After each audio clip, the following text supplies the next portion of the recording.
You are listening to the Journaling Club podcast, a show made for the people who love drawing and creating things. Let's talk about stationery, social media, and small businesses, with two people who try to do it daily.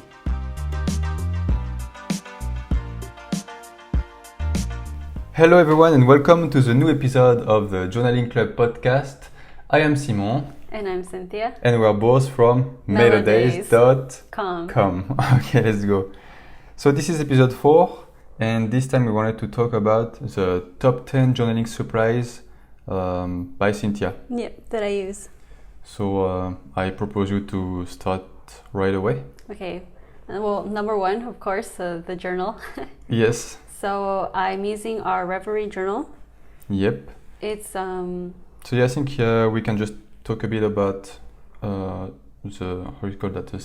specificity of the journal. Oh yeah, describe the journal To that describe, I'm using. yes. Yeah. Well, it's a 160 GSM paper notebook, watercolor. Watercolor and it's paper. dotted. Yeah.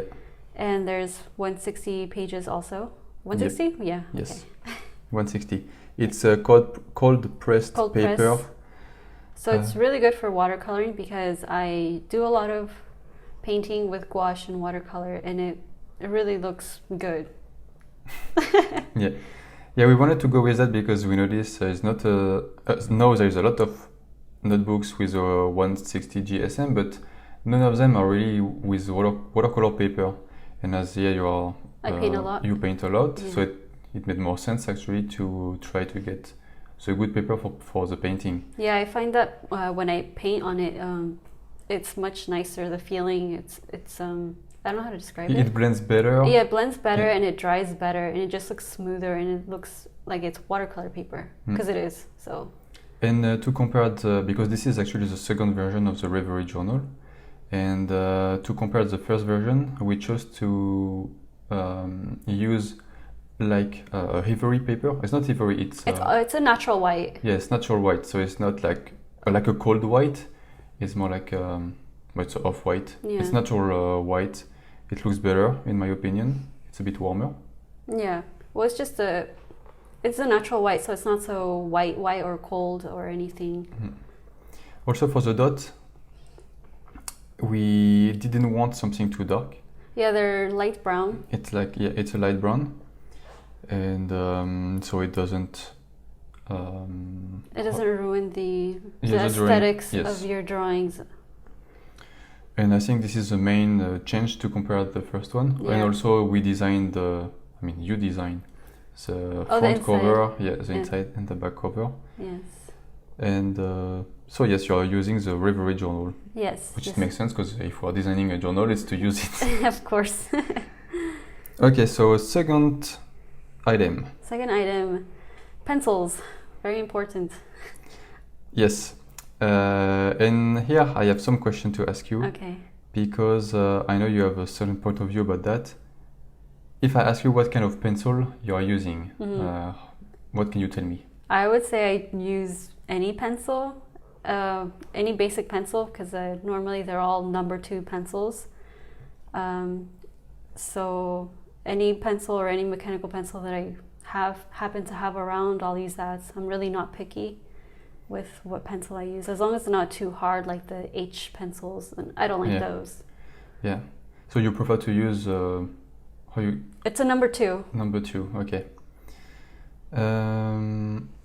What I wanted to say about that, I forgot. Oh yeah, I remember like a long time ago, someone was asking us some advice about what kind of pencil to use.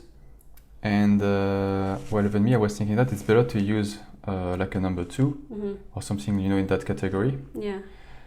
Because with that you don't have to really press on the lead. Oh yeah. Because then if you need to erase, if you don't press, you won't mark the paper. Yeah. And a lot of people, they think actually the contrary, they have to use a H or something because they say it's for sketching. It's for sketching, but the problem is like you tend to press harder, and then when it starts to erase, it marks. Yeah, because the H pencil, well, sometimes when you want to start drawing or something, you maybe think you have to buy a pencil set for drawing, but you don't. That's not necessary. I don't think. I mean, I have one, but I actually don't even really use them. Maybe I'll use the really hard, like the 6B or 4B, If it's a graphite drawing, like a portrait drawing, and I really want dark shading, then I'll use that. But I don't use the H pencil, which they say are good for sketching because they're really light. But for me, I don't like them because they're too light and they're really hard. So if you want a darker line that you want to see, it's just gonna create a line and crease your paper. So yes, when you want to erase, the creasings and the marks will still be there. Yeah. So can you just also maybe tell us, for people who are curious, what pencil you're using?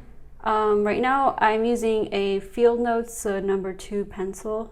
Okay. It's a classic pencil, but it's by Field Notes and it's a number 2. Okay.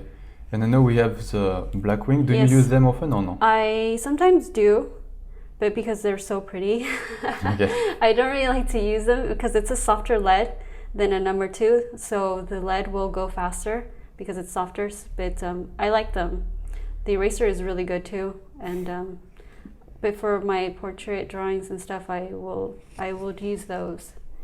And if you had to make a choice between a basic pencil and a mechanical pencil, what would you recommend, and maybe for what situation? Or I also use mechanical pencils. Those are when I want to really fine lines, because my pencils, since I often use them, the lead, the point, it gets dull, and I don't often really sharpen them until I really need to. So the mechanical pencil is good for fine lines. So it's better for fine detail. detail. Yes. Okay. Yeah.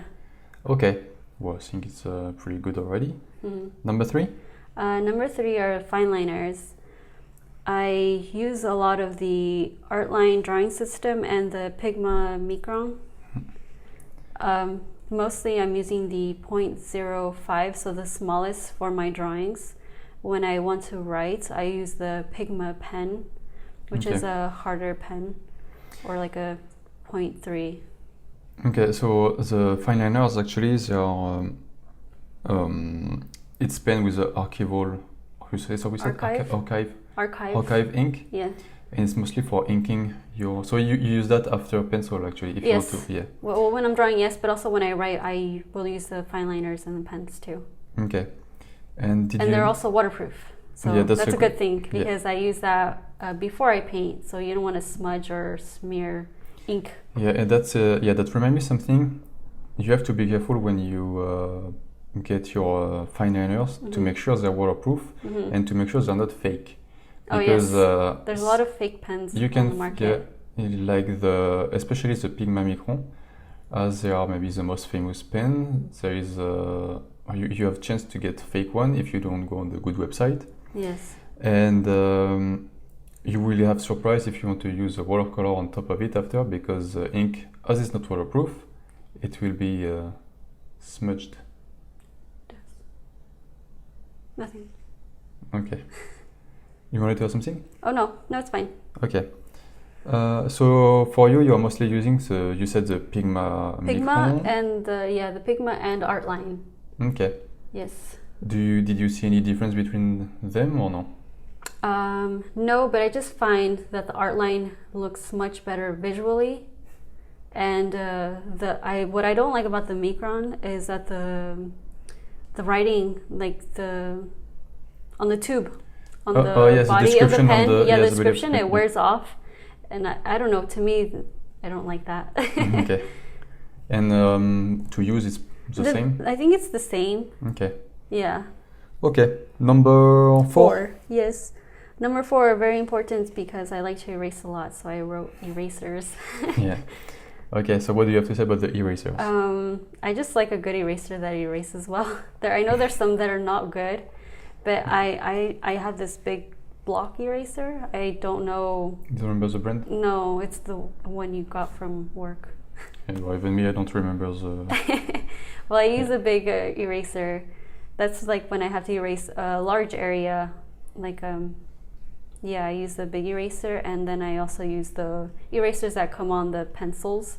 And I also have this one, it's like for really small areas that we bought. It's a Mono Zero, it's by Tombao. Yeah, and it looks like a pen. Yeah, it's like a pencil. It's like a pencil, and it's a...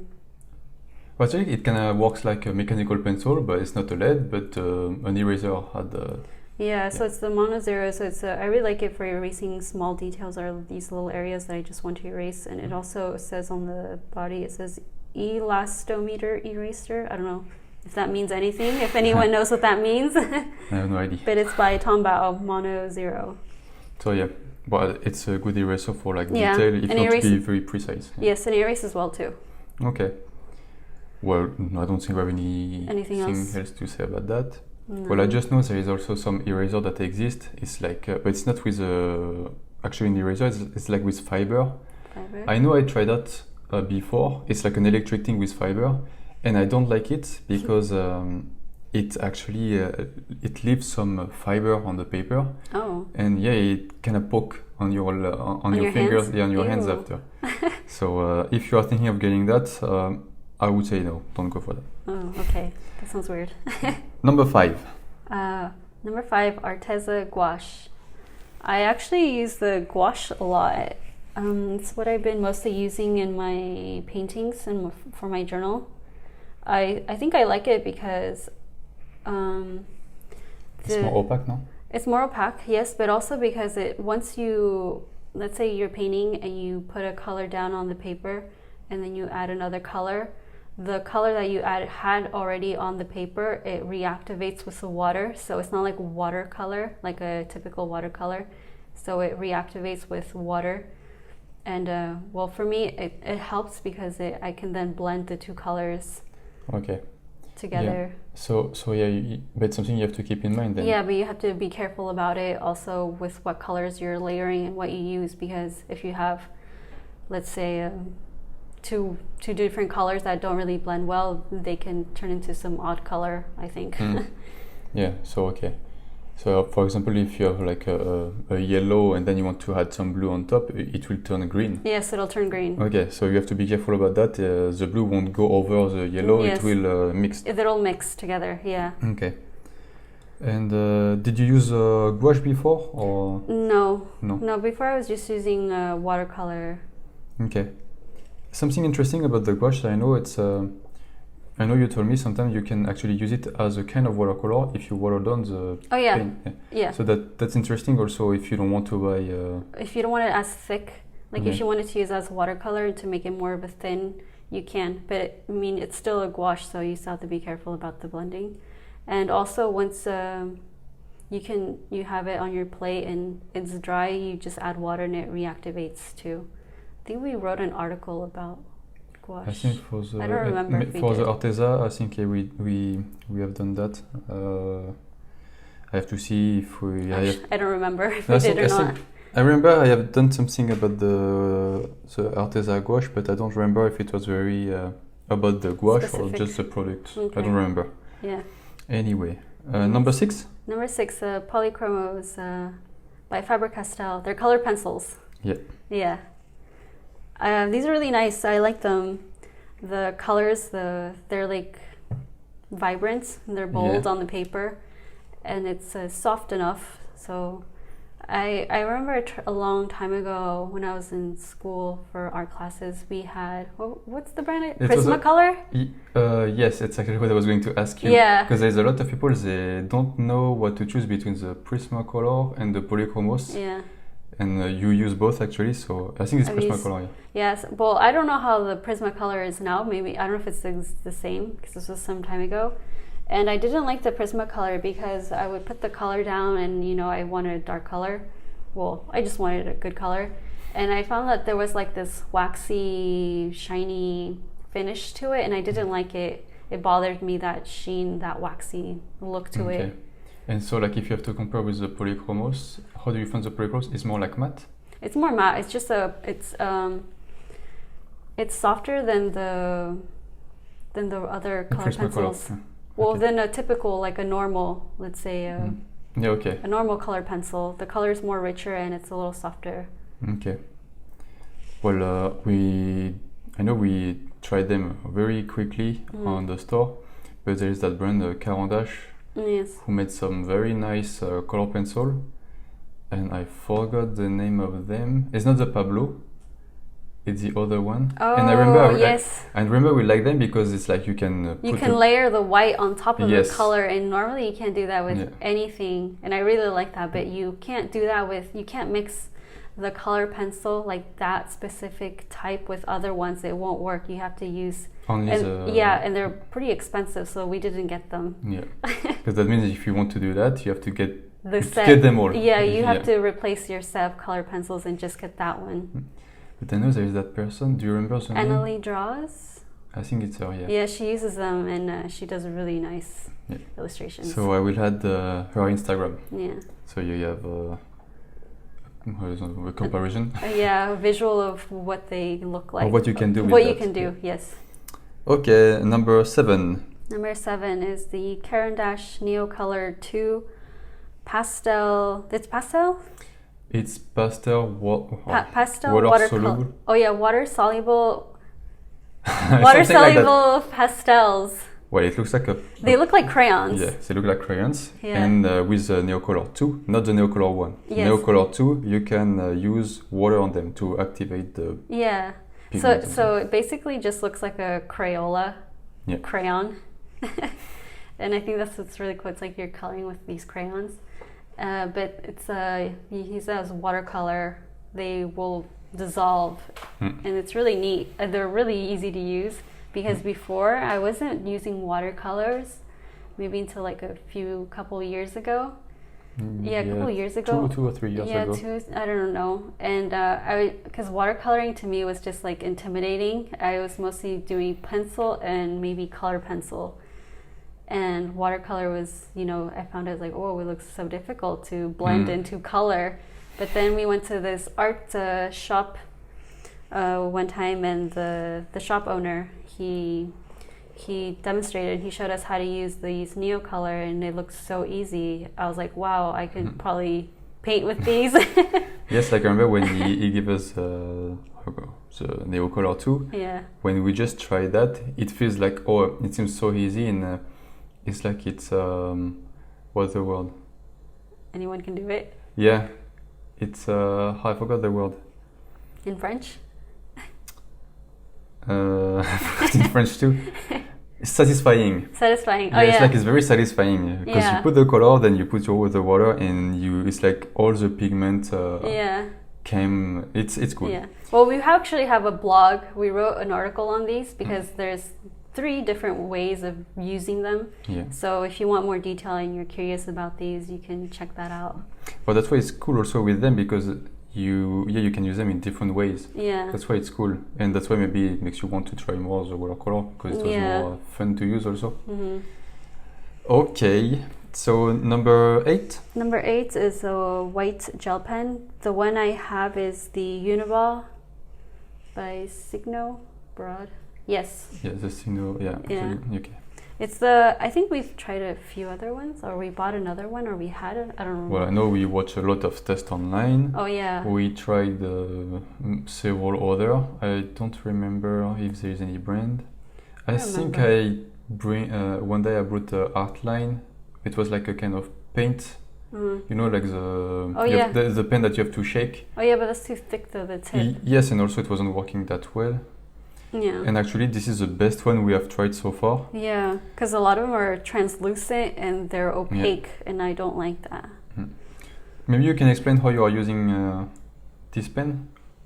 Well, I use it when I want to write over a black marker. Like before, I was using it a lot when I would put down like a line of black ink, black marker, and then on top I was writing the day, like Monday, and I would use the white gel pen to write on top of it. Yeah, I think also you can use it as in my drawing. What? As a corrector also. Whiteout. Yes, I've done that. Yeah. You can use it as a whiteout too. Yes, and I would say maybe to add some details like light, a speck of light on a drawing. It's interesting to have that. And it looks really good on brown craft paper. That's true. Yeah. I think that's it with the white pen. We are at number 9, I think. Number 9. Stickers. Yes. What to say about stickers? Because you are making your own stickers? Yeah, I make my own stickers and I use my own stickers. Maybe we can just briefly talk about the way you are doing your stickers. For me, I draw mine by hand. I start with a sketch and then I paint them with watercolor, and then we edit them and then we turn them into stickers. Yeah. Well, that's the basic, simple explanation. Yeah. Well, to make it to go a bit more in detail. In detail, yeah. So Cynthia, she's drawing them on the watercolor paper often. Or in my journal. Or in her journal. So she does that. Then we edit that on the Procreate now. Yeah. And a bit on the Photoshop if it needs to, just to remove the detail, to make or the dots. Yeah, the dots and stuff like that. Then after that, I won't say the whole details, but we are using a Ep04 from Silhouette. This is a machine that we use to cut the stickers on vinyl paper. So we do everything at home. Mm-hmm. And if you want to know more about that, maybe we can do. Maybe we can do another podcast about that. Let us know if you want to know more about how to make stickers.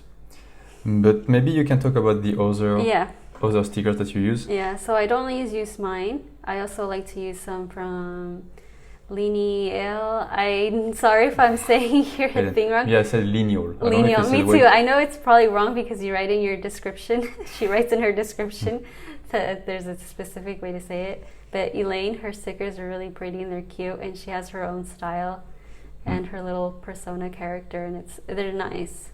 Yeah. And I think those are like my favorite other stickers that I use a lot. Okay. Number 10, the last one? Washi tape.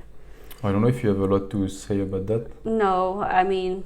Or do you just have your own collection? I have my own little collection that I use from time to time just to decorate the pages. Yeah. Well, the good thing with the washi is you also can use them to, when you paint, to put on the border so you don't go over. Oh, if you want to make like a nice square. Yeah, I've seen a lot of people do that. I've done that a few times. Yeah. Well, I don't have much to say.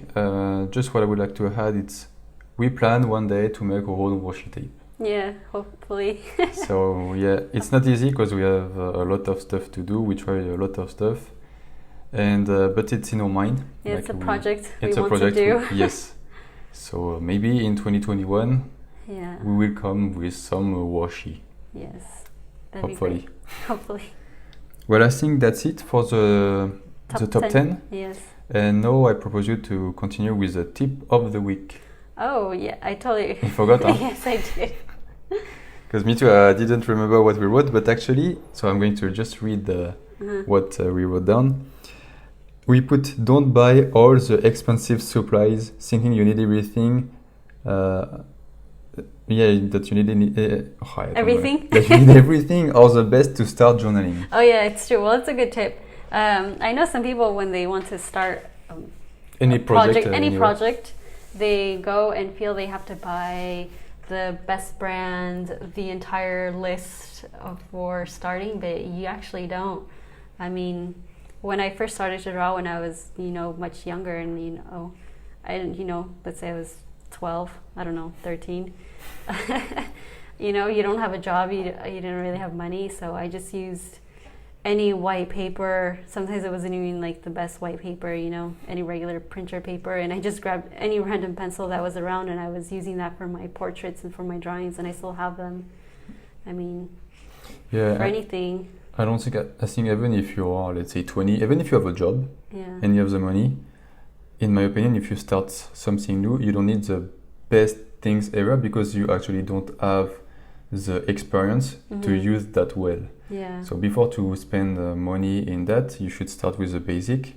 And once you get better. Just to get the experience to, for journaling, drawing, to feel the pen, to understand how it works, how to do the shading and everything. And then when you start to get it and you feel maybe... you want something better. Yeah. Or this is what you really like and you want to invest in something to maybe improve the visual or something, then, maybe it's time, you can invest in something better. In another hand, I know for some people, it feels... how do you say that? Well, it's better for them to get something pretty or something because they feel more motivated to, to start something. So I think if it works for you, maybe you can get one thing like that. So you feel motivated and you do it. But in my opinion, try to spend your money wisely because it's not if you have all the best that you will be the best. Yeah, you just have to know how to use what you have. Yeah.